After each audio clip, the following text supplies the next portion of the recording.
What's up mga katatu? Welcome to my vlog. For this video, mag-i-install tayo ng footboard ni Mavs. Yan, nakita nyo naman. In-order ko sa Shopee. Pina-order ko yan kay Duff. Yan, siya mag-i-install niyan mga katatu. So, let's go! Ayun na nga, tinanggal ko na sa balot. Yan, ang footboard na kulay blue. Bagay na bagay sa aking motor na Honda Click. Yan, nakita naman.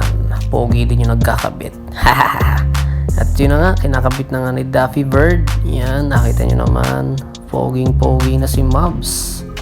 Pagagandahin pa natin yan ng maganda mga katatu. Ayan nyo naman, tingnan nyo naman, bagay na bagay sa kanya. At yun na nga, kinambit na ni Duff. So medyo matagal kasi yung tornilyo iba. Hindi ko na rin pinabutasan kasi ayoko mabutasan yung footboard ni Mavs. Yan, saktong-sakto. Yan na nga, yan, si Duffy. Yun, chinek ko na muna ng mabuti para makita ko kung bagay pa talaga. Yan, medyo inayos ko kasi para sure ball na sakto sa footboard ni Mavs. Yan, kita nyo naman, pagpagpagpag dyan kasi medyo matulis siya. Yan, nilagay ko na. Ayan, tinulungan ako ni Dap para mag-install niyan para hindi magasgasan yung footboard.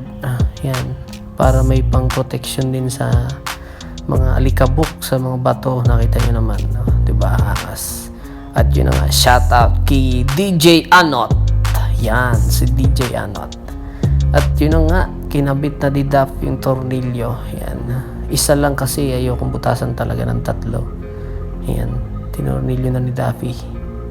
At yun na nga, kaso nga lang medyo hindi kasya yung tornilyo dyan kasi mahaba.